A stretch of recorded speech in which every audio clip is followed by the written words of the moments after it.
سورة الأحزاب.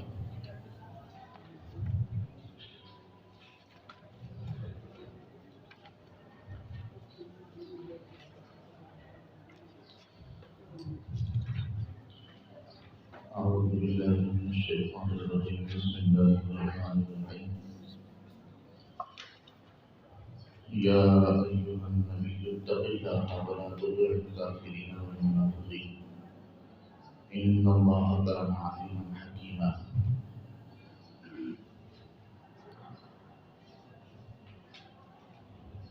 رات کے وقت جو سبق ہوتا ہے وہ سورۃ روم سے چلنا، تو وہ اپنی ترتیب سے اسی جگہ چلتا رہے گا انشاءاللہ۔ کچھ ساتھی رات کو آتے ہیں، ان کا سورت پوری ہو جاتا ہے۔ سورۃ الاحزاب، اس کے یہ ربط لکھے ہوئے ہیں۔ ربط نمبر 1، پہلے فرائض رسول اللہ صلی اللہ علیہ وسلم، اب بقیہ فرائض کا تذکرہ لکھا ہوا ہے۔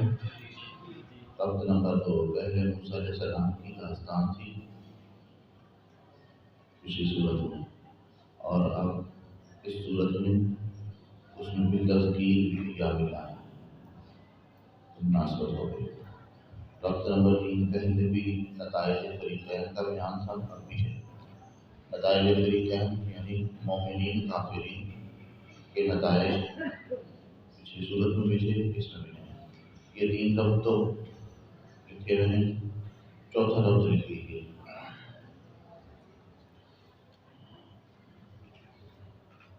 نفی شفاعت القہری، نفی شفاعت القہری کے بعد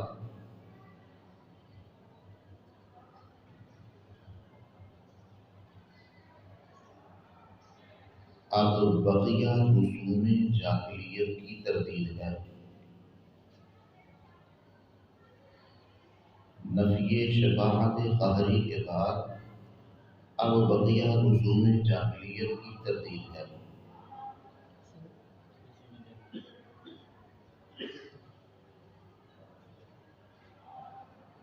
ربط نمبر 5،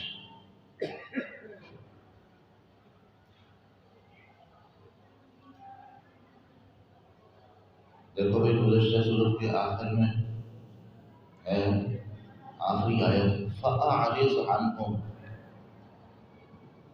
پچھلی صورت کی آخری آیت کیا ہے؟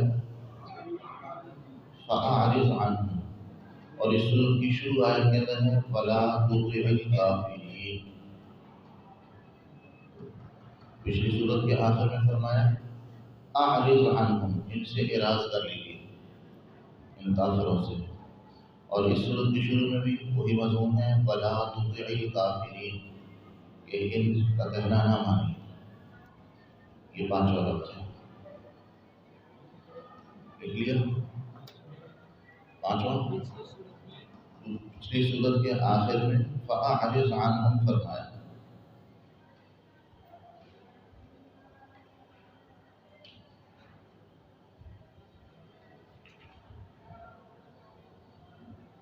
اور اس صورت کے شروع میں ہے وَلَا تُطِعِ الْكَافِرِينَ، دونوں میں مناسبت واضح ہے۔ اچھا جی، موضوع ہی لکھے ہوئے ہیں آپ کے سامنے، 2 موضوع ہیں اس صورت کے۔ نمبر 1، آپ اپنے فرض منصبی کے ادا کرنے میں کفار اور منافقین کی پرواہ نہ کریں۔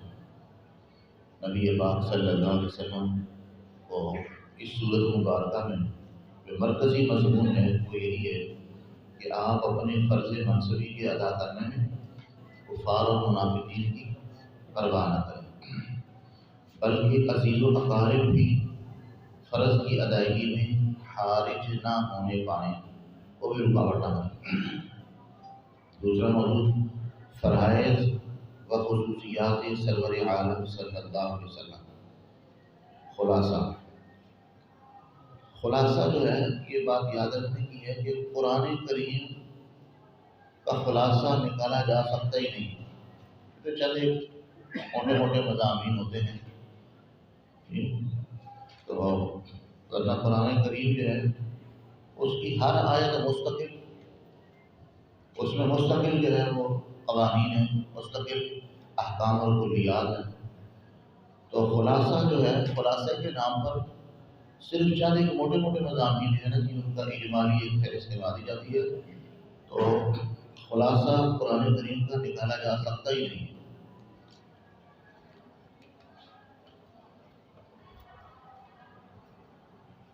خلاصہ اس بات رسالت سرور عالم صلی اللہ علیہ وسلم، حضور صلی اللہ علیہ وسلم کے متعلق چند شبہات اور ان کا دفعیہ، عظمت رسول صلی اللہ علیہ وسلم، خصوصی عہد و میثاق انبیاء علیہ السلام، وجوب تعظیم رسول و حرمت ایذا رسانی، حکایت غزوہ احزاب و غزوہ بنی قریظہ، خطابات و ازواج مطہرات، تبشیر عام جمیع اہل اسلام، عمومی خوشخبری، تبشیر عام کا معنی تمام اہل اسلام پر امتثال احکام، امتثال معنی بجا آوری، احکام کی بجا آوری پر تمام اہل اسلام کو عام خوشخبری، وجوب طاعت رسول، ختم نبوت، کثرت ذکر کی ترغیب، اوصاف رسول، بعض احکام خاصہ، حضور کے بعد صلی اللہ علیہ وسلم کے بعد خاص ہیں، حکم صلاۃ و سلام، حکم پردہ، تحدید مخالفین، مخالفین کو ڈرایا اور دھمکایا گیا ہے، اس میں ترغیب و ترغیب، تکلیف احکام، احکام کا مکلف بنانا۔ اس میں یہ جو خلاصے کے لکھے ہوئے ہیں، اس کے ساتھ جو ہے دو چار عنوان اور لکھ لیجیے۔ رسوم جاہلیت کی تردید،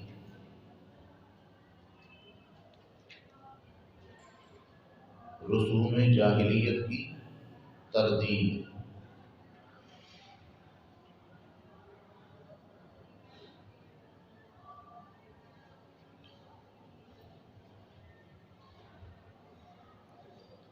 انیس احکام، 19، 17، 18، 19 احکام،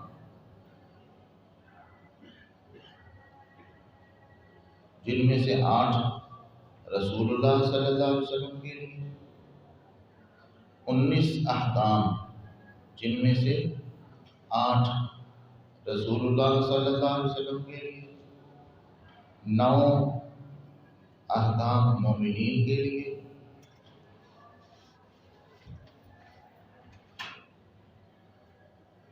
اور 2 ازواج مطہرات کے لیے۔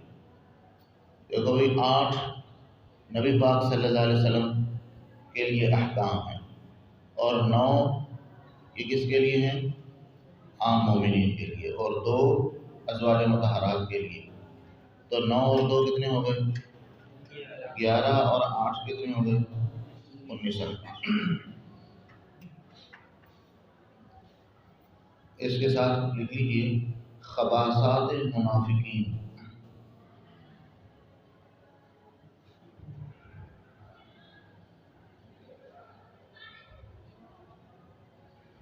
اچھا جی۔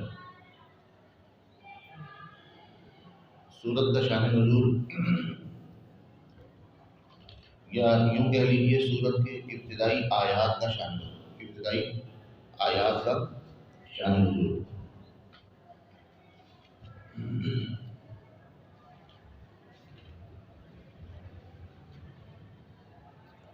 کہ ابو سفیان، عکرمہ بن ابی جہل،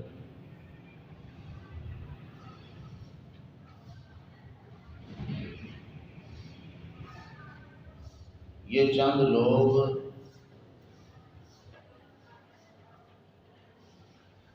صلح حدیبیہ کے ایام میں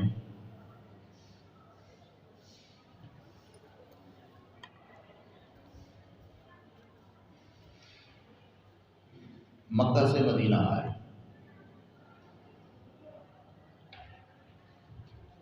کفار کے یہ بڑے سردار تھے، ابو سفیان، اکرمہ بن ابی جہل اور ان کے ساتھ کچھ اور لوگ۔ کن دنوں میں جب صلح حدیبیہ ہو چکی تھی، باہم آمد و رفت جاری تھی، مسلمان مکہ چلے جاتے تھے اور مشرکین جو ہے وہ مدینہ۔ صلح حدیبیہ کے ایام میں مکہ سے مدینہ آئے، عبداللہ بن ابی کے پاس ٹھہرے۔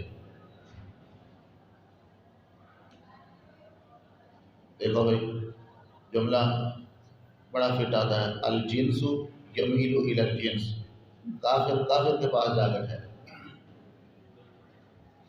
عبداللہ بن ابی کے پاس جا کر۔ پورے مدینے میں ان کو کوئی اور نہیں ملا، عبداللہ بن ابی کے پاس جو گئے تو الجنس یمیل الی الجنس۔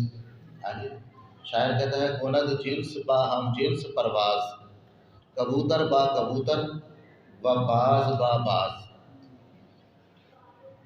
کبوتر کبوتر کے ساتھ پرواز کرے گا، باز جو ہے وہ باز کے ساتھ پرواز کرے گا۔ تو عبداللہ بن ابی کے ہاں ٹھہرے اور پھر گفتگو کے لیے نبی پاک صلی اللہ علیہ وسلم کی خدمت میں حاضر ہوئے۔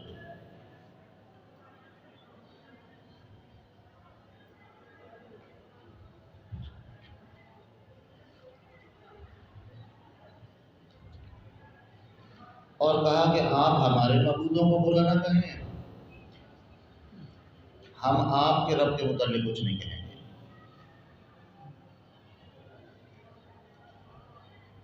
ان کی بات کا خلاصہ، یہ جو وفد بنا کر آئے، یعنی مشرکین مکہ کے سردار اور ساتھ کچھ منافقین مدینہ، وفد بنا کر آئے کس کے پاس؟ نبی پاک صلی اللہ علیہ وسلم۔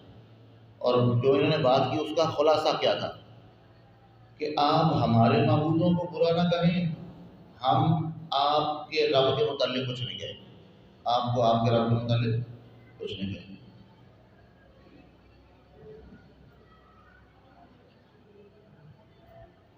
تو حضرت عمر رضی اللہ عنہ مجلس میں موجود تھے۔ حضرت عمر رضی اللہ تعالیٰ عنہ نے عرض کیا، یا رسول اللہ حکم دیجیے ان لوگوں کو قتل کر دیں۔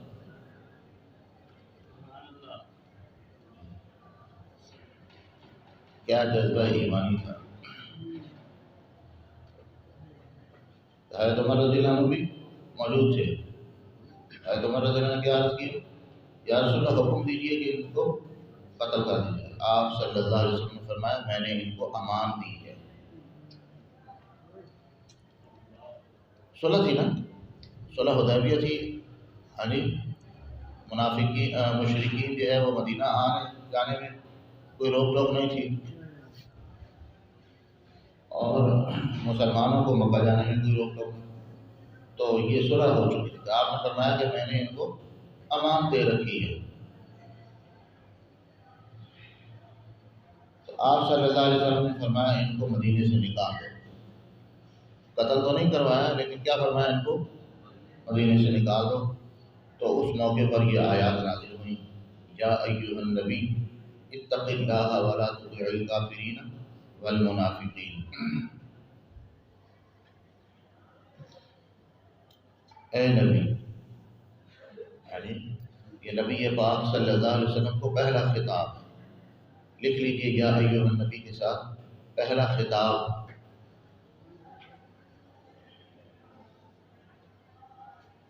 نبی پاک صلی اللہ علیہ وسلم کو پہلا خطاب۔ اچھا بھی دیکھیے،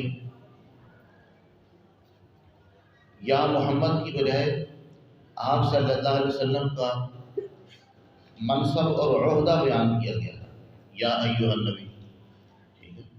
یہ نبی پاک صلی اللہ علیہ وسلم کی تعظیم کے لیے ہے۔ آپ خطیب حضرات سے یہ نقطہ سنتے رہتے ہیں کہ پورے قرآن میں اللہ پاک نے باقی انبیاء کرام علیہ السلام کو تو نام لے کر پکارا ہے، یا آدم، یا داؤد، یا یحییٰ، یا زکریا، یا موسیٰ، ٹھیک ہے، اور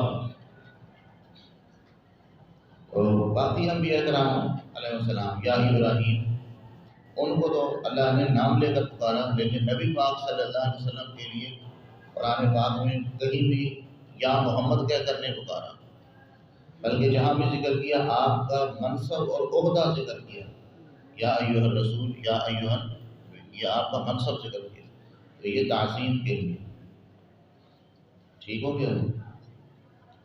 اچھا بھائی، اتق اللہ کے نیچے لکھ لیجیے امر اول۔ میں نے عرض کیا نا کہ 9 حکم جو ہے وہ نبی پاک صلی اللہ علیہ وسلم کو دیے گئے، 19 میں سے 9 کس کو دیے؟ 8، 19 میں سے 8 حکم نبی پاک صلی اللہ علیہ وسلم کو۔ یہ اتق اللہ امر اول، اس کے نیچے لکھ لیجیے اتق اللہ امر اول، یعنی اتق اللہ، اے نبی اتق اللہ، اللہ سے ڈرتے رہیے، ولا تطع الکافرین والمنافقین، کافروں اور منافقوں کا کہنا نہ مانیے، کافروں اور منافقوں کا کہنا نہ مانیے۔ اچھا، شان نزول تو آپ کے سامنے ہے، ہاں جی، تو اب یہاں ایک سوال ہوتا ہے کہ بھئی کافر تو مشورے دیں دین کے خلاف، وہ تو کھلم کھلا کافر ہے، منافق اسے کہتے ہیں جو بظاہر کلمہ وہ ہو اور اندر اس کے کفر ہو۔ اب اگر منافق بھی نبی پاک صلی اللہ علیہ وسلم کو خلاف دین مشورے دے گا تو پھر وہ منافق تو نہ رہا، وہ تو کھلم کھلا کافر بن گیا۔ یہ سوال ہے، سوال سمجھ آیا؟ قرآن جو ہے کیا کہہ رہا ہے؟ لا تطع الکافرین والمنافقین، کافروں کا کہنا بھی نہ مانے، منافقوں کا کہنا بھی کیوں نہ مانے؟ کافر نے بھی کفریہ بات کہنی ہے، کافر نے بھی اسی لیے تو کہا نا مت مانے کہنا، اور منافق نے بھی کفریہ بات کہنی ہے، اسی لیے کہا کہ اس کا کہنا بھی۔ تو اب سوال کیا ہوا؟ سوال یہ ہوا کہ کافر جو ہے اس کا تو کفر کھلا ہوا ہے، کافر کا کفر تو کھلا ہوا ہے، اور منافق اگر وہ کھلم کھلا کفریہ مشورہ دے نبی پاک صلی اللہ علیہ وسلم کو، پھر وہ منافق تو نہ رہا، کفر چھپا ہوا نہ رہا، اس کا کفر تو عیاں ہو گیا، اس کا کفر تو وہ منافق نہ رہا، وہ کھلا کھلا کافر ہو۔ سوال سمجھ آیا؟ تو پھر اس کو منافق کیسے کہا یہاں؟ تو اس کا جواب یہ ہے کہ کافر جو ہے وہ کھلم کھلا کفریہ باتیں کرے گا، کافر جو ہے وہ کھلم کھلا، اور منافق در پردہ اس کی حمایت اور تائید کرے گا، منافق در پردہ اس کی حمایت اور وہ تائید کرے گا۔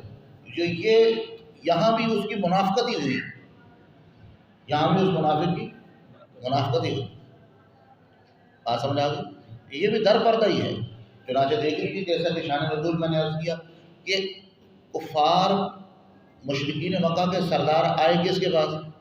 عبداللہ بن ابی کے پاس، پھر اس کے ساتھ جو ہے وفد بنا کر مشرکین بھی اور منافقین بھی نبی پاک صلی اللہ علیہ وسلم، اب مشورے پیش کرنے والے کون تھے؟ یہ کفار ہی، اور منافقین در پردہ ان کی تائید کر رہے ہیں، در پردہ ان کی تائید کر رہے ہیں۔ ان اللہ، اچھا بھائی یہاں ایک بات سمجھنے کی ہے کہ نبی پاک صلی اللہ علیہ وسلم کو جب کہا گیا اتق اللہ، تو آپ تو پہلے سے ہی تقوی اختیار کیے ہوئے ہیں۔ نبی پاک صلی اللہ علیہ وسلم کو جو کہا گیا لا تطع الکافرین والمنافقین، آپ کافروں کا اور منافقوں کا کہنا نہ مانیے، آپ تو پہلے سے ہی منافقین اور کافروں سے بہت دور ہیں۔ تو نبی معصوم کو جب خطاب ہے تو امت کے لیے یہ حکم کتنا شدید ہوگا اس کو اندازہ لگا لینا چاہیے۔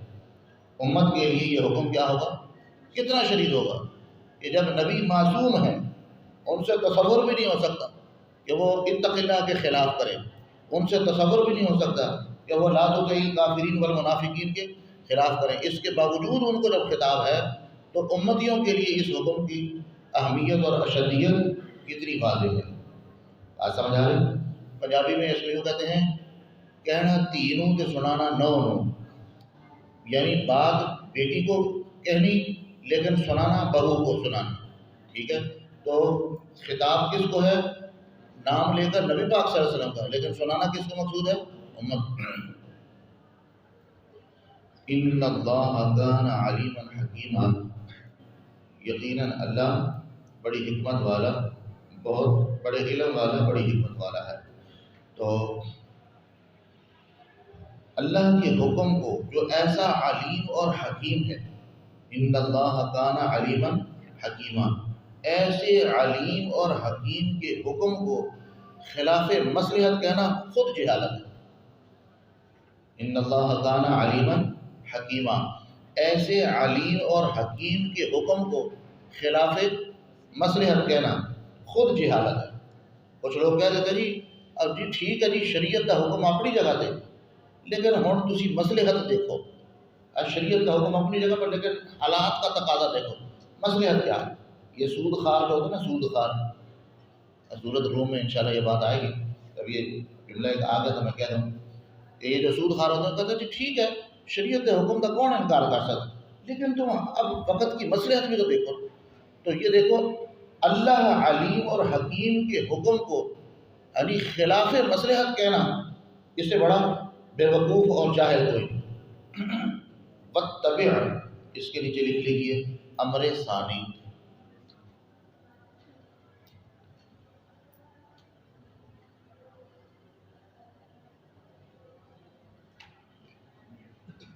اتباع کیجیے اس چیز کی جو وحی کی جاتی ہے آپ کی طرف، آپ کے رب کی طرف سے۔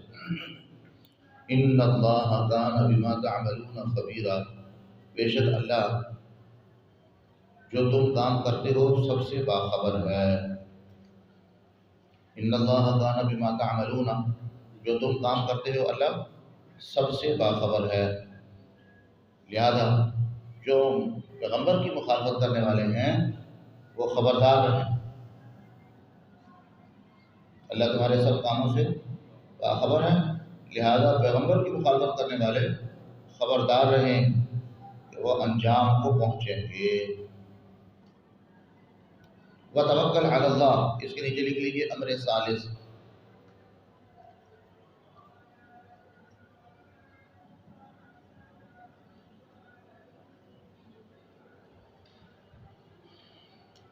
اللہ پر توکل کیجیے، بھروسہ کیجیے، اور کافی ہے اللہ کارساز۔ کفا باللہ کے نیچے لکھ لیجیے علت، توکل اللہ پر کیجیے، کیوں؟ کفا باللہ وکیلا، اس لیے کہ وہ اللہ کارساز ہے، سارے کام بنانے والا وہی ہے، تو ایسی ذات پر توکل کرنا عین حکمت ہے۔ اور توکل کے متعلق بات ہم نے پچھلے سبق میں کی کہ توکل ظاہری اسباب پورے اختیار کر کے آخری نتیجہ یعنی وہ مسبب الاسباب پر چھوڑ دینے کا نام ہے۔ ما جعل اللہ، اس کے نیچے لکھ لیجیے رسم اول کی تردید،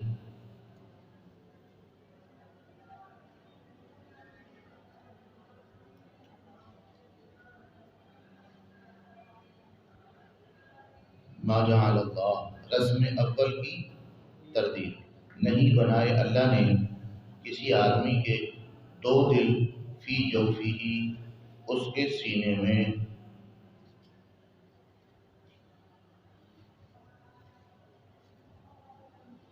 یہ نا جاہلیت عرب میں ایک وہم تھا، یہ غلط وہم پھیلا ہوا تھا عرب جانا۔ کوئی آدمی زیادہ بہادر ہوتا تھا نا تو سمجھتے تھے شاید اس کے دو دل ہیں، دو دل ہیں۔ تو ایک ایسا ہی آدمی وہ مدعی تھا، وہ کہتا تھا میرے دو دل۔ بدر کے میدان میں جب آیا مسلمانوں کے خلاف، تو جب تھپڑ پڑا کسی فرشتے کا یا کسی ایمان والے کا، تو ایک جوتا ہاتھ میں اور ایک جوتا پیر میں بھاگا۔ ابو سفیان جو سردار تھا وہ نا، وہ جب بھاگتا جا رہا تھا، رستے میں آمنا سامنا ہو گیا ابو سفیان سے۔ تو ابو سفیان نے دیکھا کہ یہ کیا، تو اس نے کہا کہ بھائی تو کہتا تھا میرے دو دل ہیں، تو ایک جوتا ہاتھ میں پکڑا ہوا ہے اور ایک پاؤں میں ہے۔ تو اس نے کہا کہ اچھا میں نے سمجھا میرے دونوں جوتے تھے نا پیروں میں۔ پتہ لگ گیا سب کو کہ جو دو دل والا ہے اس کے یہی نہیں ہوش کہ میرا ایک جوتا پاؤں میں ہے اور ایک جوتا۔ اچھا جی،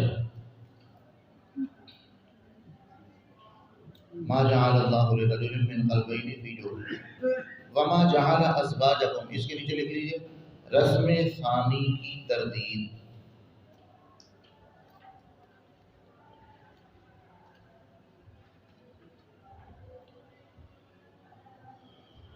نہیں بنایا تمہاری بیویوں کو جن سے تم زہار کرتے ہو، امہاتکم تمہاری حقیقی مائیں۔ اپنی بیوی کو اپنی ماں کے کسی عضو مستور کے ساتھ مثال دے دینا، اپنی بیوی کی مثال اپنی ماں کے کسی عضو مستور سے دینا، یوں کہنا انتی علیہ کا ظہری امی، تم میرے لیے ایسے ہو جیسے میری ماں کی پیٹھ میرے لیے، حرام ایسے تم۔ تو ایسے فکرے وہ لوگ بولتے تھے جاہلیت میں، اور پھر واقعتاً سمجھ لیتے تھے کہ اب یہ میری ماں کی طرح حرام ہو گئی ہے۔ اب نہ تو اس کو بساتے تھے کیونکہ حرام سمجھتے تھے، اور نہ ہی اس کو چھوڑتے تھے کہ وہ کسی اور سے شادی کر لیں۔ تو وہ بیک وقت مطلقہ بھی ہوتی تھی اور معلقہ بھی ہوتی تھی۔ مطلقہ کا معنی کہ عملاً جو ہے وہ اس کو چھوڑا ہوا، بسایا نہیں، اور معلقہ کا معنی کہ اس کو لٹکا کے رکھا ہوا، کہ اس کو آزاد بھی نہیں کر رہے۔ تو یہ جاہلیت کی ایک رسم تھی۔ ہاں جی، قرآن نے اس کی تردید کی، اس ظالمانہ دستور کا خاتمہ کیا اور فرمایا کہ اس طرح کے لفظوں سے بیوی ہمیشہ کے لیے حرام ہو جائے، ایسا نہیں ہوتا۔ یہ اگر 4 ماہ 10 دن جو مدت ہے اس کے اندر اس سے رجوع کر لو گے تو کفارہ، ورنہ پھر کیا ہوگی، طلاق بائن پڑ جاتی۔ تو بسا لو یا چھوڑ دو۔ وما جعل ادعیاءکم ابناءکم، اس کے نیچے لکھ لیجیے رسم ثالث کی تردید۔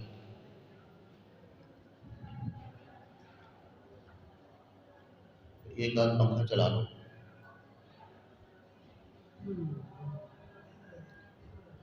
رسم ثالث کی تردید، نہیں بنایا ادعیاءکم تمہارے منہ بولے بیٹوں کو، ابناءکم تمہارے حقیقی بیٹے۔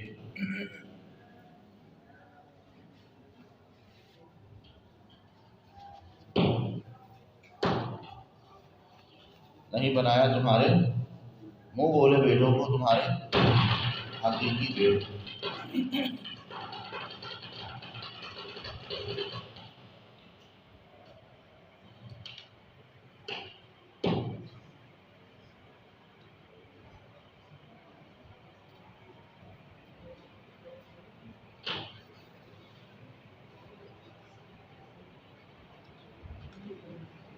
دیکھو بھائی، سمجھو بات کو۔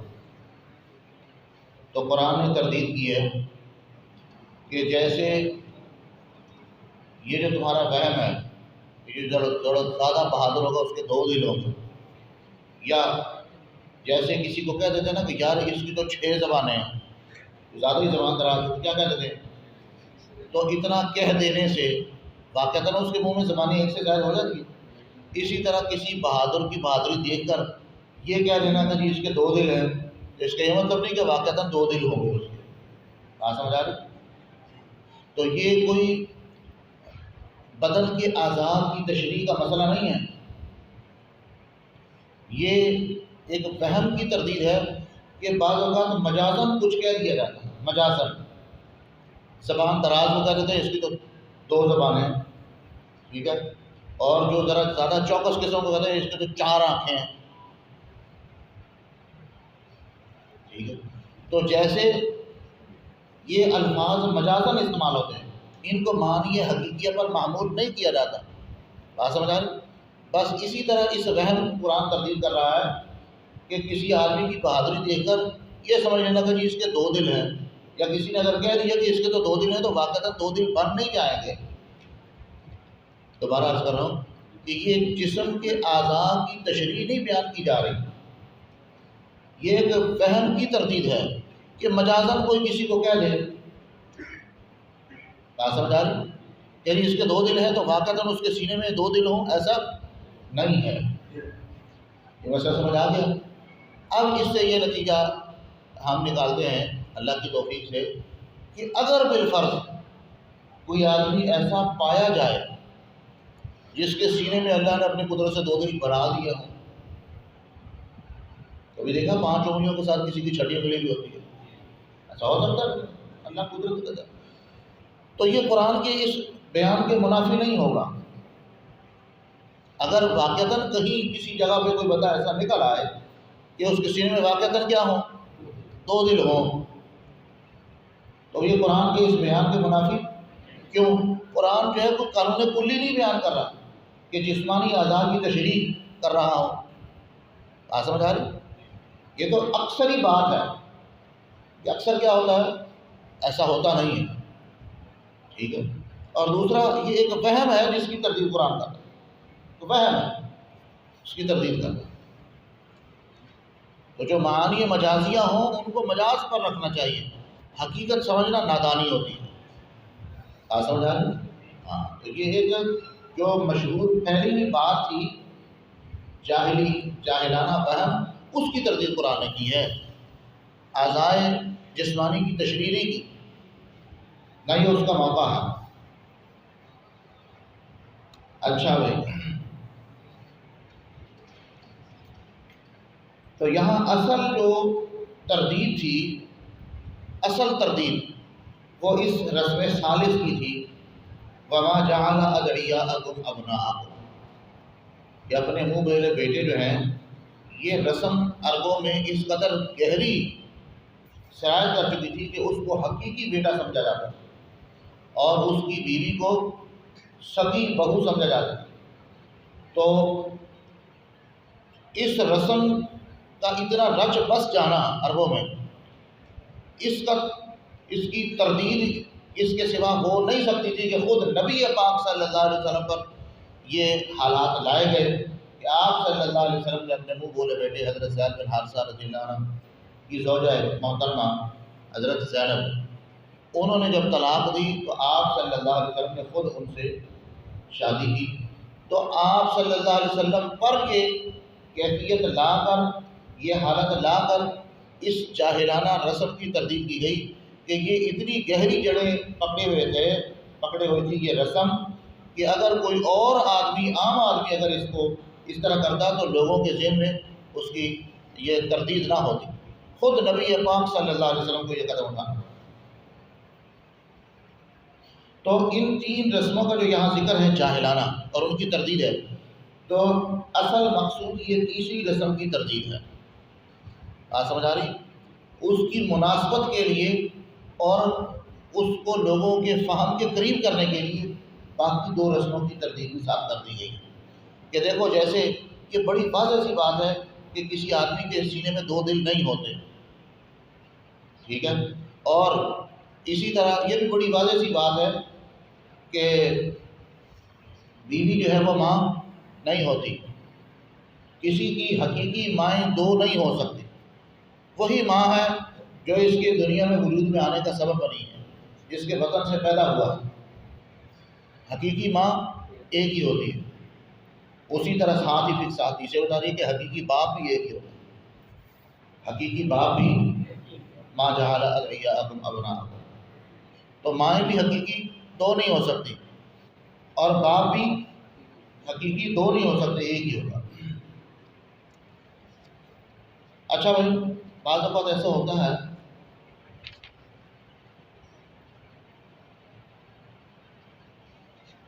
کہ آدمی کسی بچے کو گود لے لیتا ہے. ہمارے یہاں بھی ہے کوئی آدمی جس کی اولاد نہیں تھی، دوسرے کو دیکھا وہ غریب آدمی ہے، وہ بچے کو پال نہیں سکتا، بچہ ہے بچی ہے، اس نے جا کے بچہ گود لے لیا، پھر اس کو اپنا بیٹا بنا لیا، بیٹی بنا لیا. ہاں جی. اور پھر جناب اس کو اس کی ساری تربیت کی، پڑھایا لکھایا اور پھر جائیداد میں سے ایک حصہ اس کو دیا. تو یہ منع نہیں ہے، یہ تو نیکی ہے کسی دوسرے کے ساتھ. یہ کیا ہے؟ جو آدمی جو ہے بچے کو سنبھال نہیں سکتا تھا، اس سے بچہ لے لیا، پالا پوسا، جوان کیا، اس کی شادی کی. ٹھیک ہے جائے. یہاں تردید جو ہو رہی ہے جاہلانہ رسم کی ہو رہی ہے کہ منہ بولا بیٹا اس کو سگا بیٹا سمجھ لینا اور سگے بیٹے والے سارے لوازم اس کے لیے کیا کر دینا، ثابت کر دینا، کہ جیسے اس کی اب بیٹی ہوگی بیوی، وہ اس کے لیے بہو بن گئی تو اس کو اپنے پر حرام سمجھنا. یہ ان چیزوں کی جاہلانہ آثار کی تردید کی جا رہی ہے، جاہلانہ آثار کی تردید کی جا رہی ہے. ویسے اگر کوئی بچہ لے پالک ہو، لے کر پالا اور پھر جناب اس کی پرورش کی، تو اس میں بشرطے کہ وہ جاہلانہ نظریہ نہ ہو تو کوئی ممانعت نہیں کسی سے. اچھا جی، ذالکم قولکم بافواہکم، یہ صرف تمہارے منہ سے کہنے کی بات ہے. ذالکم قولکم بافواہکم، یہ صرف تمہارے منہ سے کہنے کی بات ہے. منہ بولا بیٹا حقیقی بیٹا نہیں بنتا، یہ صرف تمہارے منہ سے کہنے کی بات ہے، حقیقت کے ساتھ اس کا تعلق نہیں. ذالکم قولکم بافواہکم، بلکہ یہ خلاف حقیقت ہے. یہ بافواہکم کے لفظ پر امام راضی رحمۃ اللہ علیہ نے ایک نقطہ لکھا. ذالکم قولکم بافواہکم، امام راضی رحمۃ اللہ علیہ فرماتے ہیں دیکھو بھائی، ایک بات وہ ہوتی ہے جو دل سے نکلتی ہے، ایک بات وہ ہوتی ہے جو دل سے نکلتی ہے. مثلا میں کہوں جی حلوہ کھلاؤ، یہ منہ کی بات نہیں ہے، دل سے نکلتی ہے، زبان پہ مٹھاس آ جاتی ہے نا. امام راضی رحمۃ اللہ علیہ وہ فرماتے ہیں کہ ایک بات وہ ہوتی ہے جو دل سے نکلتی ہے، ایک بات وہ ہوتی ہے جو دل میں نہیں جمی ہوئی ہوتی ہے، زبانی ہوتی ہے، زبانی. تو ایسے موقع پر قرآن بھی یہی تعبیر اس کے لیے اختیار کرتا ہے بافواہکم.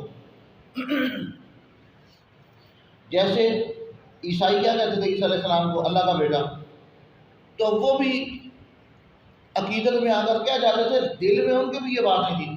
قرآن نے کہا وقالت النصارى وقالت النصارى المسیح ابن اللہ ذلک قولهم بافواہہم، یہ ان کی منہ کی بات ہے، دل ان کا بھی اس پر نہیں جمتا، کیسے خدا کا بیٹا کہہ دے. بس وہ محبت میں آ کر تعظیم میں غلو کرتے ہوئے کہہ دیا ان کو.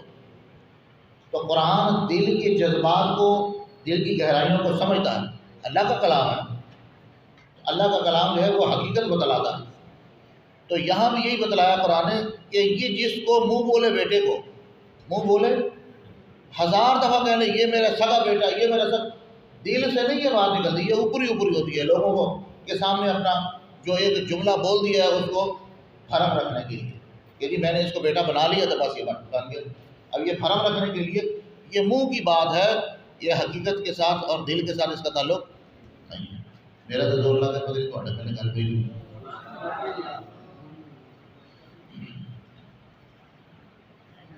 اللہ یقول الحق وهو یهدی السبیل، اللہ حق بات بتلاتا ہے اور وہ سیدھا راستہ دکھلاتا ہے. یہدی السبیل، سیدھا راستہ دکھلاتا ہے، ہر طرح کی جاہلانہ رسوم سے نکالتا ہے. یہدی السبیل.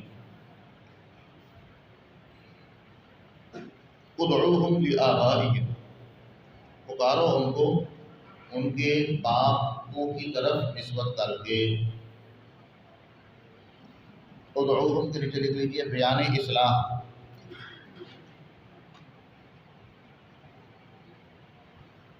ادعوہم لآبائہم، پکارو ان کو ان کے باپوں کی طرف نسبت کر کے. ہوا اقسط عند اللہ، یہ زیادہ انصاف کی بات ہے اللہ کے ہاں. چنانچہ جب یہ حکم نازل ہوا تو صحابہ کرام جو حضرت زید رضی اللہ عنہ کو زید بن محمد کہتے تھے، اس حکم کے نازل ہونے کے بعد زید بن حارثہ کہنے لگا. زید رضی اللہ عنہ تو کسی سفر میں تھے بچپن میں اپنے ماں باپ کے ساتھ، وہاں لوٹ مار ہوئی، گرفتار ہو گئے اور غلام بنا کر بیچ دیے گئے. غلام بنا کر تو بکتے بکاتے حضرت ام المومنین خدیجہ رضی اللہ تعالیٰ عنہ ان کے پاس آ گئے. انہوں نے اپنے چچا زاد بھائی حکیم بن حزام سے کہا کہ کوئی ہوشیار سمجھدار جو ہے غلام میرے لیے خرید کے لانا. تو انہوں نے ایک کو خرید لیا حضرت زید کو. پھر جب حضرت خدیجہ رضی اللہ عنہ نبی پاک صلی اللہ علیہ وسلم کی زوجیت میں آئیں تو انہوں نے آپ کو ہبا کر دیا زید، ٹھیک ہے۔ نبی پاک صلی اللہ علیہ وسلم کی جو ان پر شفقت تھی، پیار تھا، لوگ جو ہے محبت میں اور آپ کی اس شفقت کو دیکھ کر زید بن محمد کرنے لگے۔ آپ صلی اللہ علیہ وسلم نے ان کو بیٹا بنا لیا، ٹھیک ہے۔ پھر جو ہے کسی سفر میں ان کے رشتہ دار جو ہے انہوں نے دیکھ لیا زید بن حارثہ رضی اللہ عنہ، تو پھر وہ آئے مکہ مکرمہ نبی پاک صلی اللہ علیہ وسلم کے پاس، یہ دے دیں ہم سے پیسے لے لیں۔ آپ صلی اللہ علیہ وسلم نے کہا دیکھو تمہارے ساتھ اگر جاتا ہے بغیر پیسوں کے لے لو۔ تو زید نے کہا کہ جی میں تو آپ کے پاس رہنا چاہتا ہوں۔ تو اپنے جو ان کے رشتہ دار تھے انہوں نے کہا بھی عجیب آدمی ہے، ہم آزادی کی طرف لے جاتے ہیں تو غلامی کو ترجیح دیتا ہے، آزادی کے ہم تجھے آزاد کرانا چاہتے ہیں تو غلامی کو ترجیح۔ نے کہا جی حضور کو نہیں چھوڑ سکتے۔ تو پھر وہ بھی چھوڑ کر چلے گئے کہ چلو جب بچہ ہمارا خوش ہے تو ہم بھی خوش ہیں۔ تو آپ صلی اللہ علیہ وسلم نے پھر خوش ہو کر ان کو آزاد کر دیا، زید کو آزاد کر دیا، اور اپنا منہ بولا بیٹا اس وقت بنایا جب وہ آپ صلی اللہ علیہ وسلم کے پاس رہنے کو ترجیح دی، اپنا منہ بولا بیٹا بنایا، ٹھیک ہے۔ تو جب یہ تو لوگ زید بن محمد کہنے لگے، جب یہ آیت نازل ہوئی ادعوہم لآبائہم تو اس وقت کیا کہا؟ زید بن حارثہ کہا جانے لگا، ٹھیک ہے۔ فَإِن لَمْ تَعْلَمُوا آبَاءَهُمْ، فَإِن لَمْ تَعْلَمُوا اگر تم نہ جانو ان کے آباء کو، فَإِخْوَانُكُمْ فِي الدِّينِ تو وہ تمہارے دینی بھائی ہیں، وَمَوَالِيكُمْ اور تمہارے دوست ہیں۔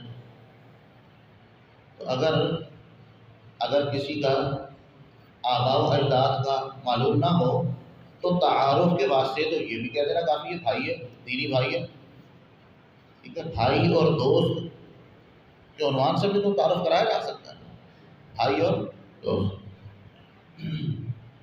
تو فرمایا فَإِخْوَانُكُمْ فِي الدِّينِ دینی بھائی ہیں، نسبی نہیں ہے کہ وراثت جاری ہونے لگتا ہے۔ اخوانکم فی الدین دینی بھائی ہیں، نسبی نہیں ہے۔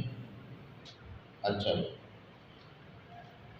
فَإِن لَمْ تَعْلَمُوا آبَاءَهُمْ سے حضرات فقہاء کرام نے مسئلہ اخذ کیا کہ جو چھوٹا بچہ کہیں دارالاسلام میں پڑھا ہوا مل جائے، چھوٹا بچہ دارالاسلام میں پڑھا ہوا مل جائے، یا چھوٹا بچہ گرفتار ہو کر اسیر ہو کر دارالاسلام میں آ جائے، اس کا کوئی رشتہ دار کوئی بھی نہیں ہے، تو اس کو مسلمان سمجھا جائے گا۔ کیوں؟ فَإِن لَمْ تَعْلَمُوا آبَاءَهُمْ ہمیں پتہ نہیں نا اس کے آباء کون ہیں، فَإِخْوَانُكُمْ فِي الدِّينِ یہ ہمارا دینی بھائی ہے۔ آپ سمجھا رہے؟ جو چھوٹا بچہ دارالاسلام میں پڑھا ہوا ملے، جس کا کوئی پتہ نہ ہو والی وارث کون ہے، یا اسیر ہو کر گرفتار ہو کر آ جائے دارالاسلام اور اس کا کوئی والی وارث معلوم، تو بس وہ مسلمان سمجھا جائے گا۔ آپ سمجھا رہی؟ کیوں؟ قرآن کہتا ہے فَإِن لَمْ تَعْلَمُوا آبَاءَهُمْ فَإِخْوَانُكُمْ فِي الدِّينِ۔ اچھا جی، ادعوہم لآبائہم سے ایک بات یہ بھی ہم اخذ کر سکتے ہیں، یہ کہا کہ بچوں کو ان کے باپ کی طرف نسبت کر کے پکارو، ادعوہم لآبائہم۔ اس سے ہم یہ بھی مسئلہ اخذ کر سکتے ہیں کہ برادری بدلنا ٹھیک نہیں ہے، برادری بدلنا ٹھیک نہیں۔ سید نہ ہو اور اپنے آپ کو کیا کہنے لگ جائے؟ سید۔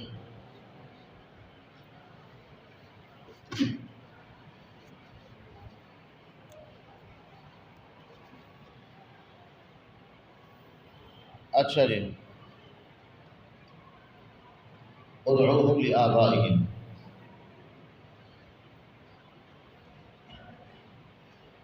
وَلَيْسَ عَلَيْكُمْ جُنَاحٌ فِيمَا أَخْطَأْتُمْ بِهِ اور تم پر کوئی گناہ نہیں ہے اس چیز میں جو تم سے خطا ہو گئی۔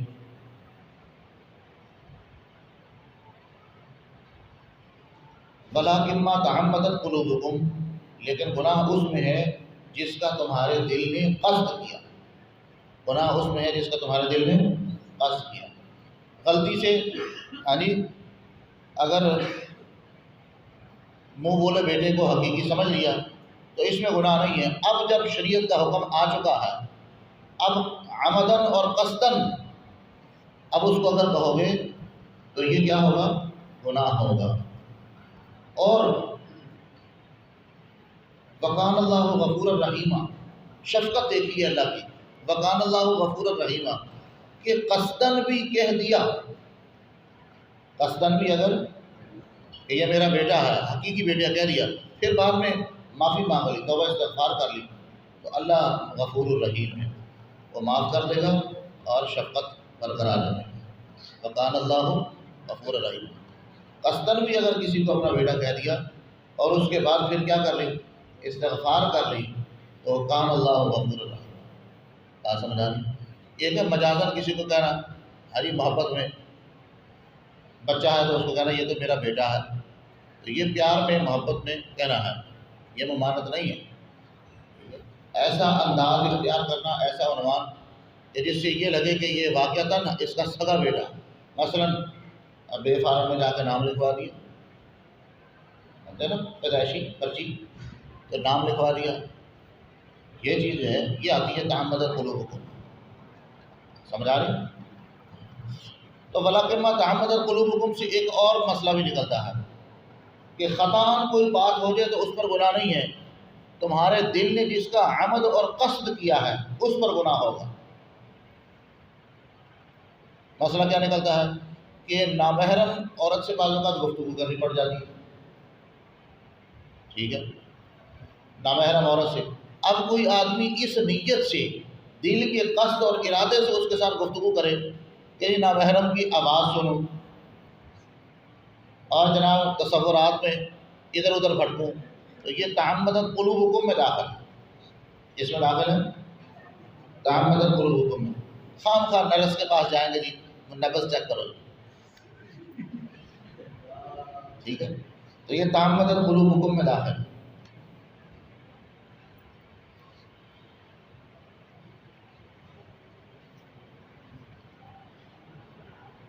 النبی اولا بالمؤمنین، یہاں نیچے لکھ لیجیے، مومنین کے لیے پہلا حکم، مومنین کے لیے پہلا حکم،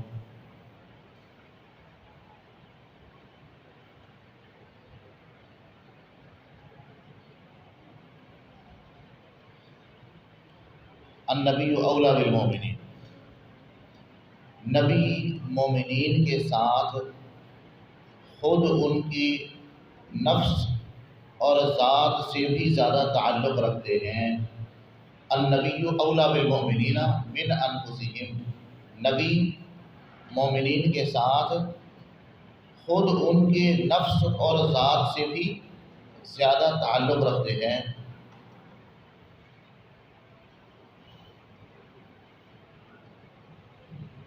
نبی مومنین کے ساتھ خود ان کے نفس اور ذات سے بھی زیادہ تعلق رکھتے ہیں۔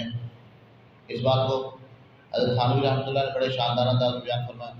ہمیں دیکھو بھائی، قرآن کہتا ہے کہ تمہاری ذات، تمہارے نفس کو تمہارے ساتھ وہ تعلق نہیں ہے جو نبی کو تمہارے ساتھ تعلق ہے، کہ نفس جو ہے دو حال سے خالی نہیں، اچھا ہوگا یا برا ہوگا، اچھا ہوگا یا، اگر تو برا ہے تو وہ بدخواہ ہوا، اور نبی خیر خواہ ہیں۔ بات سمجھ آ رہی؟ تو نبی تمہاری ذات سے، تمہارے نفس سے بھی زیادہ تمہارے ساتھ تعلق رکھتا ہے، کہ نفس جو ہے یہ دو حال سے خالی نہیں، اچھا ہوگا یا، اگر تو برا ہے تو یہ تمہارا بدخواہ اور نبی تمہارے خیر خواہ، اور اگر یہ نفس اچھا ہے، اچھی باتیں، اچھی باتوں کی طرف تمہیں جو ہے ترغیب دیتا ہے، تو بھی یہ وہ باتیں نہیں بتلا سکتا جو نبی بتلا سکتا ہے، یہ وہ باتیں نہیں بتلا سکتا جو، کیوں؟ اللہ نے ان پر جو مصلحتیں کھولی ہیں، منکشف فرمائی ہیں، وہ تمہارا نفس کہاں جان سکتا ہے؟ سمجھ آ رہی؟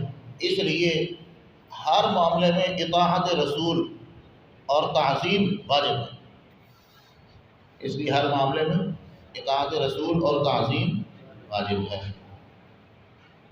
کیونکہ نفس جو ہے اس پر بہت سی مصلحتیں، منافع مخفی ہو جاتے ہیں، ایسا ہوتا ہے کہ نہیں ہوتا؟ نفس پر بہت سی مصلحتیں اور منافع مخفی ہو جاتے ہیں، وہ یہ مشورے نہیں دے سکتا۔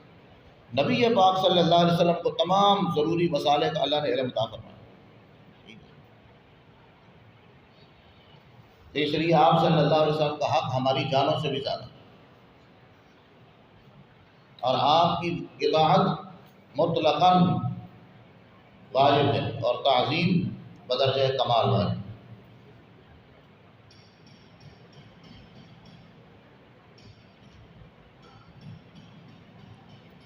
وَأَزْوَاجُهُ أُمَّهَاتُهُمْ، تو جب نبی کی تعظیم واجب ہے، اولیٰ بالمؤمنین من انفسہم، اس سے کیا نتیجہ نکلا کہ نبی کی اطاعت مطلقاً واجب ہے اور نبی کی تعظیم بدرجہ کمال واجب ہے۔ اس تعظیم میں یہ بھی شامل ہے وَأَزْوَاجُهُ أُمَّهَاتُهُمْ، أَزْوَاجُهُ أُمَّهَاتُهُمْ، کہ ان کی ازواج ایمان والوں کی مائیں ہیں، ان کی ازواج ایمان والوں کی مائیں ہیں، تو یہ روحانی مائیں ہیں۔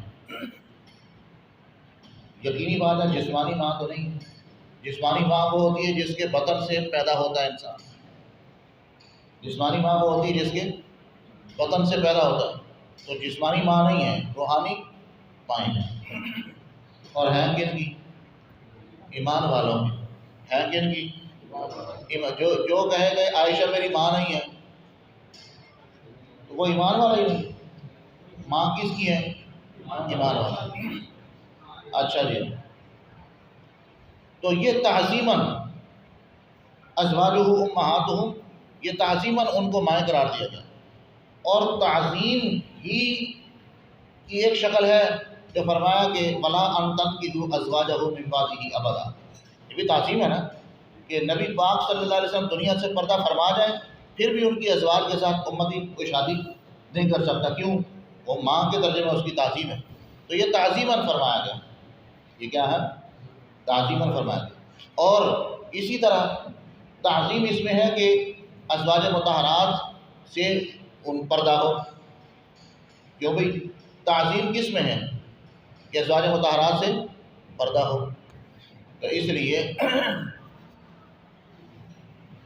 ماں ہیں سے یہ نتیجہ نکالنا کہ پھر ان سے پردہ نہیں رہے گا، جیسے ماں سے پردہ نہیں ہوتا، بھئی ان کو ماں کہنا تعظیماً ہے، لہٰذا ہر وہ کام جو تعظیمی ہوگا وہ وہاں جاری رہے گا، تو یہ تعظیم کا تقاضا ہے کہ ان سے پردہ رہے۔ آپ سمجھ آ رہی؟ جناب ایسے ہی ہوا، صحابہ کرام نے کوئی بات پوچھنی ہوتی من وراء حجاب پوچھا کرتے تھے۔ وَأَزْوَاجُهُ أُمَّهَاتُهُمْ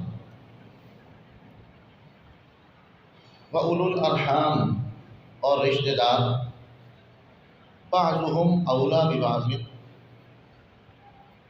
ایک دوسرے سے زیادہ تعلق رکھتے ہیں، وَأُولُو الْأَرْحَامِ، اور رشتہ دار بعضهم اولیٰ ببعض، ایک دوسرے سے زیادہ تعلق رکھتے ہیں، فی کتاب اللہ، اللہ کے حکم میں،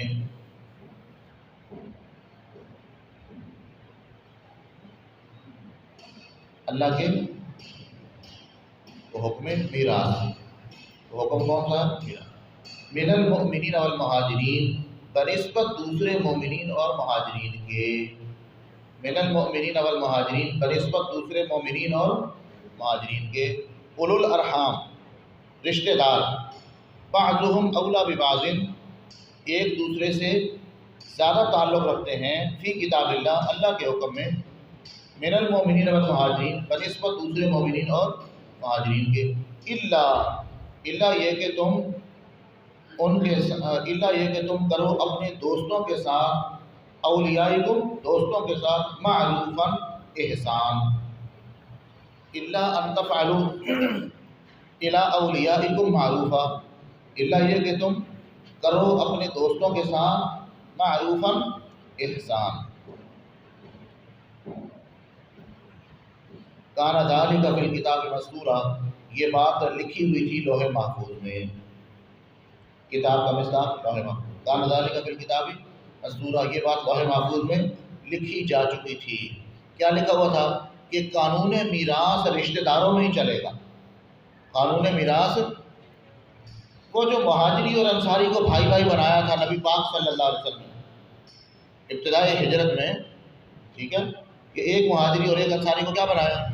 بھائی بھائی بنایا، ٹھیک ہے، وہ رشتہ مواخات، وہ رشتہ، وہ ایک عارضی انتظام تھا، رشتہ مواقعات وہ ایک عارضی انتظام تھا.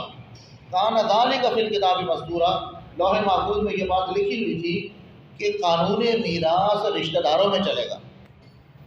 لوح محفوظ میں یہ بات لکھی ہوئی تھی کہ قانون میراث رشتہ داروں میں چلے گا، اور وہ رشتہ مواقعات جو تھا، ٹھیک ہے، ایمان اور ہجرت کی بنیاد پر وہ ایک عارضی انتظام تھا، اس لیے وہ کیا ہو گیا؟ منسوخ. الا ان تفعلوا، الا یہ کہ تم کسی دوست کے ساتھ احسان کرنا چاہو تو ثلث مال میں سے وصیت جاری کر سکتے ہو، یا اس کو مناسب سمجھو ہدیہ دے سکتے ہو.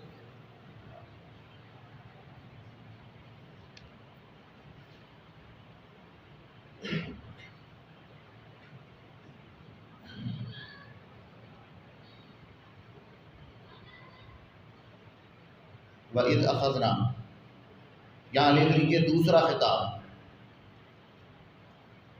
شروع میں آیت کے پہلے لفظ کے نیچے یا ایھا النبی، اس کے نیچے کیا لکھا تھا؟ پہلا خطاب، نبی پاک صلی اللہ علیہ وسلم کو پہلا خطاب. اور یہاں اس آیت میں دوسرا خطاب ہے. دیکھیے کیا فرمایا؟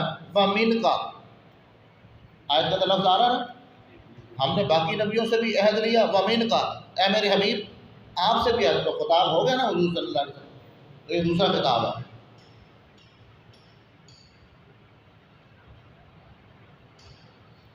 عالم ارواح میں اللہ نے نبیوں سے عہد لیا، یعنی ایک عہد تو تمام بنی آدم سے لیا تھا، ایک عہد تو تمام بنی آدم سے، ٹھیک ہے. تو حدیث پاک میں ہے الارواح جنود مجندۃ، عالم ارواح میں اللہ نے جب روحوں کو اکٹھا کیا تو لشکروں کے لشکر تھے، ساری روحیں اکٹھی تھی. یعنی فما تعارف منها ائتلف وما تناکر منها اختلف، وہاں جن کی آپس میں یاری لگ گئی یہاں بھی جان پہچان ہو گئی، اور وہاں جن کا آپس میں شناسائی نہ ہو سکی یہاں بھی شناسائی نہیں. تو دیکھو نا جی، بعض لوگوں کے ساتھ ویسی خام کا ہی جان پہچان ہو جاتی ہے، ٹھیک ہے، اور بعض کے ساتھ رہتے ہوئے بھی جو ہے الفت نہیں ہوتی. فما تعارف منها ائتلف، جن کی وہاں آپس میں جان پہچان ہو گئی، ائتلف، یہاں بھی دنیا میں بھی باہم الفت ہو جاتی. ٹھیک، اب دیکھ لو سکھر کے دائیں تھے بکھر کے دائیں، اب آپس میں جان پہچان ہو گئے کہ نہیں ہو گئے؟ کوئی آدمی جناب ہری پنڈی سے تو پشاور سے، یعنی کوئی ہری پور ہزارہ تو اللہ کا سہارا، مختلف جگہوں سے آئے ہو کہ نہیں، باہم جان پہچان ہو. تو عالم ارواح میں ایک عہد تو سب سے لیا گیا، عہد ربوبیت، الستو بربکم، الستو، ایک انبیاء سے خصوصی عہد لیا گیا. وَإِذْ أَخَذْنَا مِنَ النَّبِيِّينَ مِيثَاقَهُمْ، یا جیسے تیسرے سپارے میں ہے وَإِذْ أَخَذَ اللَّهُ مِيثَاقَ النَّبِيِّينَ لَمَا آتَيْتُكُم مِّن كِتَابٍ وَحِكْمَةٍ، کہ جو کتاب اور حکمت میں تمہیں دوں گا، ثُمَّ جَاءَكُمْ رَسُولٌ، تو ایک تو ان سے عہد یہ لیا کہ تم نے دعوت الی الحق کا عہد کرو. اللہ نے نبیوں سے عہد لیا دعوت الی الحق کا، کہ تبلیغ احکام کرو گے اپنے امتیوں کو. ساتھ ہی ان سے یہ عہد بھی لیا گیا کہ نبی پاک صلی اللہ علیہ وسلم اگر تمہارے ہوتے ہوئے تشریف لائے تو تم نے آپ صلی اللہ علیہ وسلم کا کہنا مانا، لَتُؤْمِنُنَّ بِهِ وَلَتَنْصُرُنَّهُ. تو آپ یوں کہہ لیجئے گویا کل 3 عہد ہو گئے. ایک عہد الست بربکم، وہ ساروں سے عہد ہے. دوسرا عہد نبیوں سے کہ اپنی امتوں تک تبلیغ احکام کرنی ہے. تیسرا عہد نبیوں سے کہ نبی پاک صلی اللہ علیہ وسلم کا ظہور اگر تمہاری سامنے تمہارے ہوتے ہوئے ہو جائے تو آپ صلی اللہ علیہ وسلم پر ایمان بھی لانا ہے اور آپ کی مدد اور نصرت کرنی. لَتُؤْمِنُنَّ بِهِ وَلَتَنْصُرُنَّهُ. دیکھیے بھائی اس آیت میں یعنی من کا پہلے من النبیین سب نبیوں کا تذکرہ کیا، پھر خاص طور پر 5 کا تذکرہ ہے. من کا ومن نوح و ابراہیم و موسیٰ و عیسیٰ ابن مریم، یہ وہ ہیں جن کو قرآن نے دوسرے مقام پر فرمایا اولو العزم من الرسل، اولو العزم. اور اس میں بھی دیکھیے کہ باقی انبیاء کرام علیہ السلام جو ہیں 4، ان کا ترتیب زمانی سے تذکرہ ہے. نوح علیہ السلام پہلے آئے، ابراہیم بعد میں آئے، ابراہیم کے بعد موسیٰ آئے، موسیٰ کے بعد عیسیٰ آئے، ترتیب زمانی ہے۔ لیکن نبی پاک صلی اللہ علیہ وسلم کا نام، آپ کا ذکر تعظیماً پہلے کر دیا، مینکا کی تقدیم تعظیم کے لیے۔ بات سمجھ آ رہی؟ اولو العزم رسولوں کا جو تذکرہ کیا، باقی 4 کا ترتیب زمانی سے کیا، جو پہلے آیا پہلے، جو اس کے بعد، پھر اس کے بعد، پھر اس کے بعد۔ نبی پاک صلی اللہ علیہ وسلم کا ظہور آخر میں، لیکن تذکرہ آپ کا پہلے۔ تو یہ پہلے کرنا تقدیم، یہ کس لیے ہے؟ تعظیم۔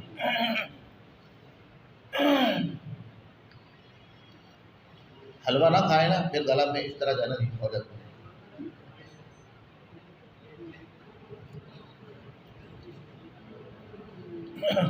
ایک ناز خان جو ہے نا جی، اس سے ہو گئی میری دوستی، تو وہ بار بار جو ہے نا میں نے کہا تو اپنے گلے کے اوپر حلوہ باندھے گا،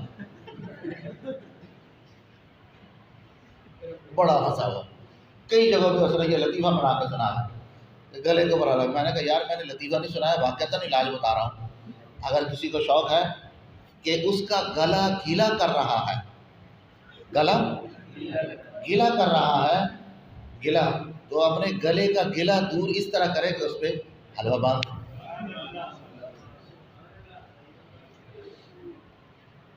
اسی طرح وہ قاری عبدالرحمن مکی صاحب کے پاس بچے مشق کرتے ہیں قرات کی، تو ان کو میں نے کہا کہ گھڑے کے اندر منہ ڈال کے پڑھے کرو، تو انہوں نے بھی میرا مذاق کیا۔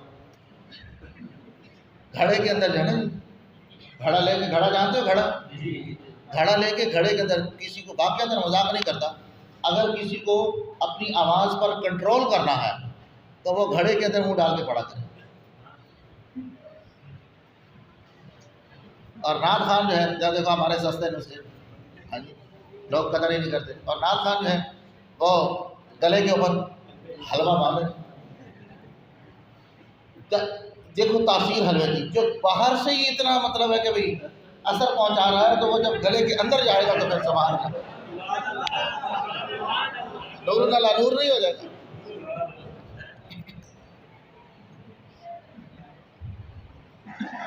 پھر اس حلوے کا کیا عالم ہوگا۔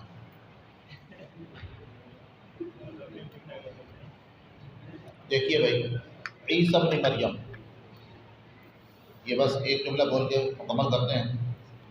عیسیٰ ابن مریم کہ باقی نبیوں کا قرآن جہاں تذکرہ کرتا ہے وہاں ان کی غلطی ذکر نہیں کرتا ہے ذکر۔ باقی انبیاء، ابراہیم علیہ السلام کا نام قرآن ابراہیم بن آزر کیا تھا، اس طرح نسبت کر کے، ہاں، تو محمد آپ صلی اللہ علیہ وسلم کا نام مبارک قرآن میں 4 دفعہ آیا، لفظ محمد، ہاں جی، تو کہیں محمد بن عبداللہ کے ساتھ ذکر کیا؟ کہیں نہیں۔ غلطیت کے ساتھ تذکرہ کہ فلاں بن فلاں، کسی نبی کے ساتھ قرآن ذکر نہیں کرتا سوائے عیسیٰ علیہ السلام کے، اور ان کا بھی مریم والدہ کا ذکر کرتا ہے قرآن۔ یہ عیسائیت کے اس عقیدے کی تردید ہے، عیسائیت کے اس عقیدے کی کہ والدہ ہیں، بغیر باپ کے پیدا ہوئے ہیں، تو ان کو یہ کہنا کہ جی عیسیٰ علیہ السلام خدا کا بیٹا ہے، آپ سمجھ رہے، اس کی تردید کر رہا ہے قرآن۔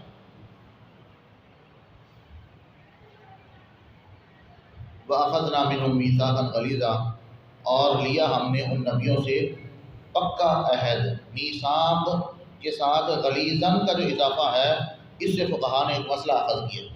میثاقاً، اس کے ساتھ کیا لفظ قرآن نے بولا؟ غلیظاً، تو میثاقاً کے ساتھ غلیظاً کی جو قید لگائی ہے، یہ اس سے حضرات فقہا نے مسئلہ اخذ کیا کہ عہد و پیمان کو، عہد و پیمان کو دوسری قیود کے ساتھ موقت کرنا، دوسری قیود کے ساتھ، مثلا مسجد میں آ کے وعدہ کرو، وعدہ تو ہے نا، لیکن اس کے ساتھ ایک اور کیا لگائی، مسجد میں، یا قرآن پر ہاتھ رکھو، قرآن تیرے سر پہ رکھتا ہوں اب وعدہ کرو، یا یہ کہ عصر کے بعد کا وقت جو ہے، یا جمعے کا وقت، خاص وقت میں، تو کسی خاص وقت میں جا کے اس سے وعدہ لینا، کسی مقدس مقام پر جا کر وعدہ لینا، ٹھیک ہے، یہ عہد و پیمان، یا یہ کہ بھی تحریر کرو، گواہ لے کے آؤ، تو میثاق ہو گیا، لیکن اس کو پکا کرنے کے لیے اس کو دوسری قیودات کے ساتھ موقت اس کو کرنا اولا ہے، دوسری قیودات کے ساتھ اس کو موقت کرنا. مثلاً حلف ہی لے لیا جائے، حلف بھی تو ہو سکتا ہے. یہ تم میرے ساتھ وعدہ کر رہے ہو کہ حلوہ کھلاؤ گے،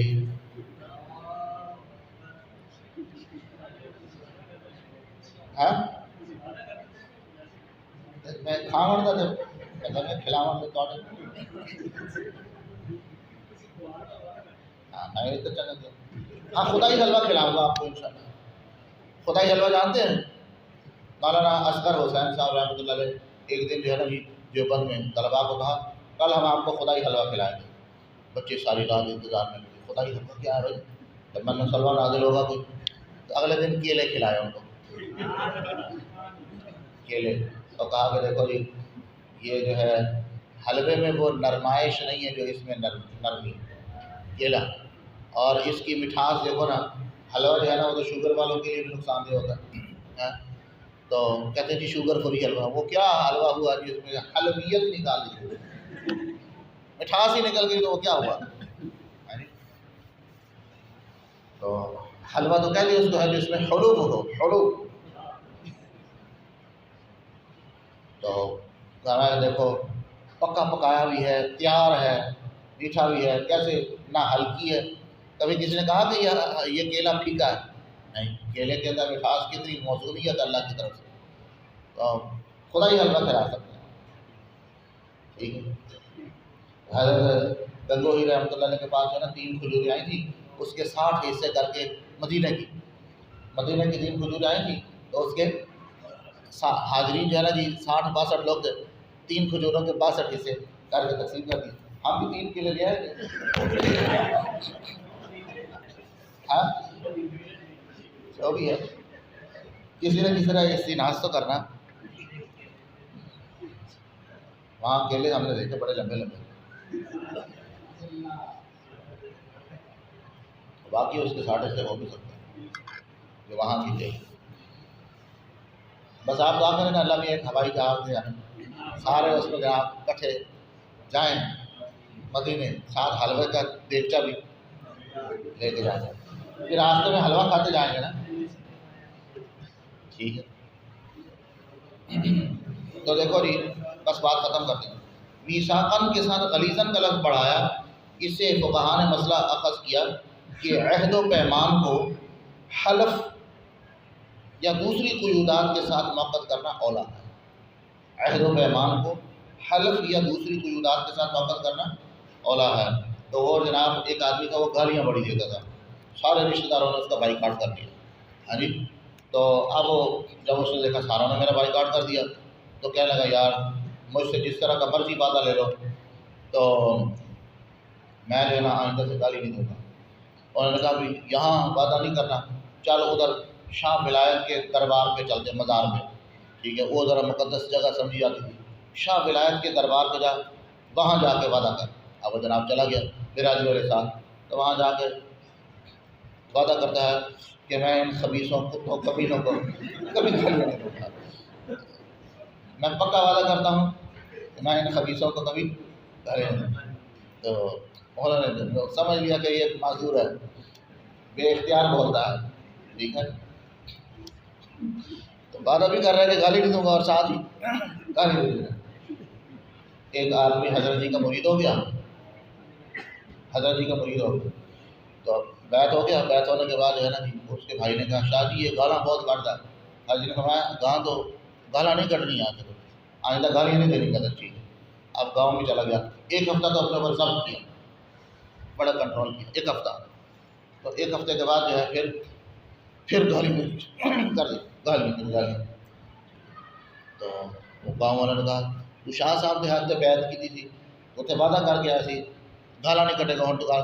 تو اپنے پاس ہی نا جوش میں جملہ اپنے پاس بنائی. شاہ صاحب نے کی بھی کیا سی جیڑا بہن کی گالی دے کے جیڑا گڑبڑ کرے انہوں تول کے رکھی. بس میں بیٹھا ہوں تو پھر بہن کی گالی کے ساتھ دے کے تول کے رکھی شاہ صاحب. اچھا اتفاق چند دن بعد حضرت جی وہاں پہنچ گئے. لوگ اس کو پکڑ کے منہ پہ لے آئے. شاہ صاحب یہ اتنا کہتا ہے حضرت بھائی اپنے کو بڑھائی جاتے ہیں.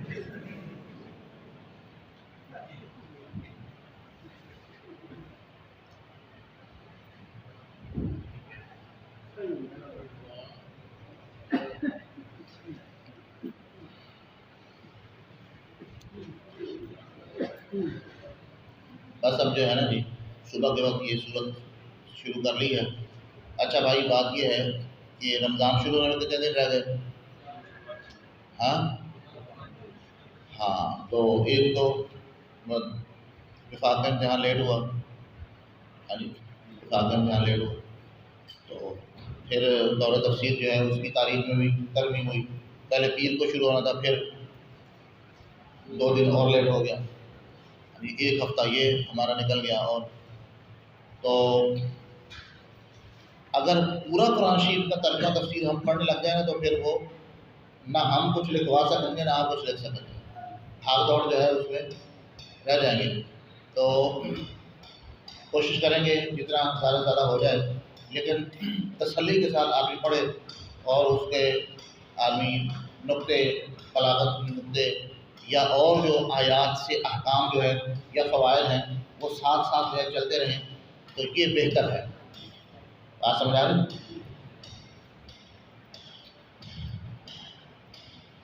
ٹھیک ہے، صدق اللہ علیہ۔